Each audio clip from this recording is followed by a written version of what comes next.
Good morning. So in this video, I'm going to go in the reverse order.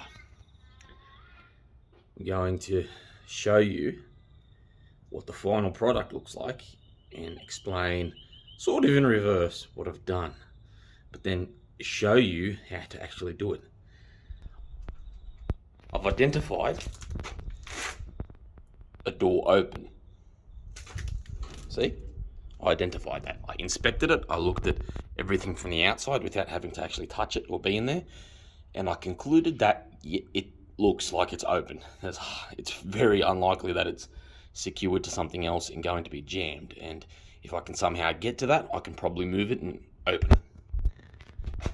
That was before I smashed the glass in a particular shape that would allow my whole body to fit through that once I've opened this. So that's the only thing that was impeding or hindering me from entering that space, the glass. Again, when you're breaching, you look at security flaws, you look at things that may be open, or you just look for any opportunity, because there is more than to enter a premises than lockpicking. I'm purposely going to leave lockpicking toward the very end of this series because it's not a crucial urban survival skill. It's more a hobby. It technically is an urban survival skill. It's a skill. It's definitely a skill, but it's not a crucial and fundamental urban survival skill. There's more than one way to skin a cat, and I'm going to show you every way to skin a cat, but that until the very end.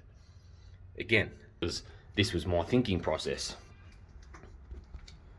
I identified that this is an abandoned property, so I gathered that it's abandoned. There's no one here.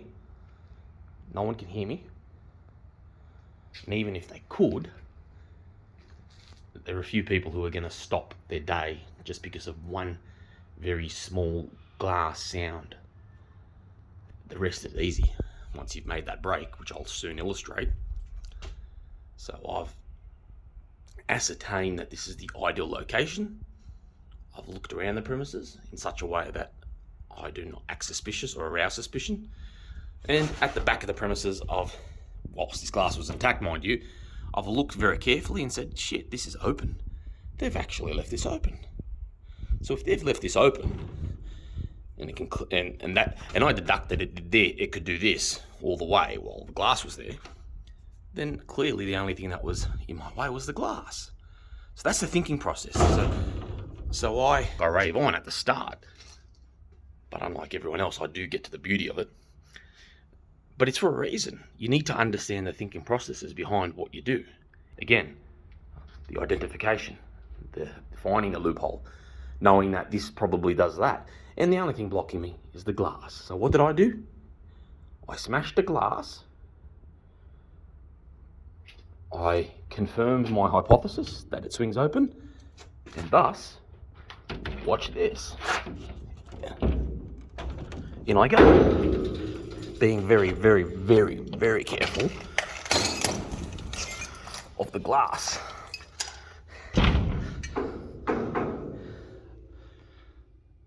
And I'm in like Flynn. And now if I walk here, I can go straight upstairs, and there are all the rooms to this old-fashioned house with about 4 bedrooms, massive backyard, massive acreage, and a place that I'm allowed to test these theories because it's going to be knocked down soon, this house. So I'm only doing this for urban survival purposes. You do not do this for any other purposes.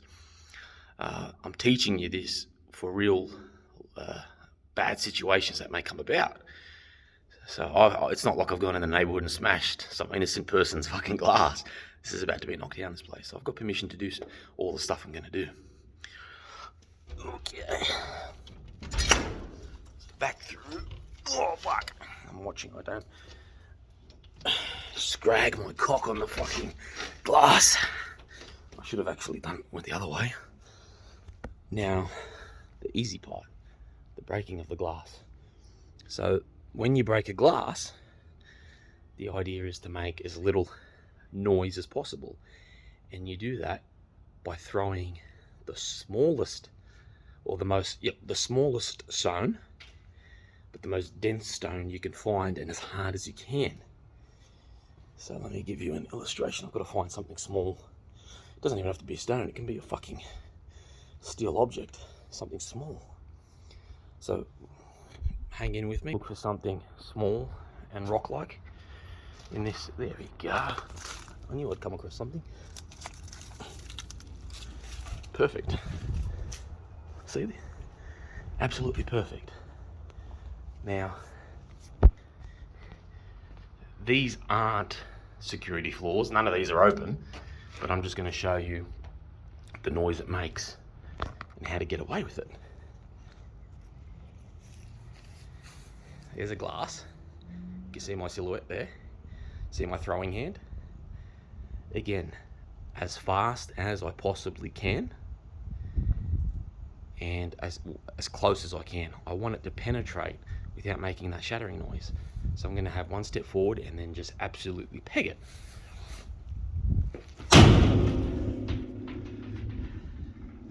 You heard fuck all, didn't you? As a matter of fact, you hardly heard the glass break. You only heard that steel noise. So as far as anyone's concerned, the noise that travelled from this location in sound waves was the fucking vibrating steel. You didn't hear the glass break. Now that vibrating steel, who the fuck's gonna make any... Who in a survival situation, whether it's a wartime situation or you're looking for some homeless residents like I have, who's going to turn around and say, oh, shit, somebody broke a glass, somebody is going into that and that and that? Nobody, because it's just one very quick, sharp sound. And as I showed you, you hardly heard the glass break. You probably didn't even hear it break, behind it. And I broke it right where the steel is. You can even see where the rock landed on the steel. Had I have got it through there, you'd have probably heard nothing. So that's another way to get in a property, through glass, through a loophole. There are always loopholes, and I'm going to exploit them all and show you all of them. I know many. So it's going to be, this is the most important part of urban survival, sheltering. Sheltering is always important to keep warm and to keep safe. This is going to be the most fun part, the very beginning, showing you all the wonderful ways you can enter a premises, again, for urban survival purposes, not for any other purposes. Not to steal, not to do anything illegitimate, for fully legitimate survival endeavors.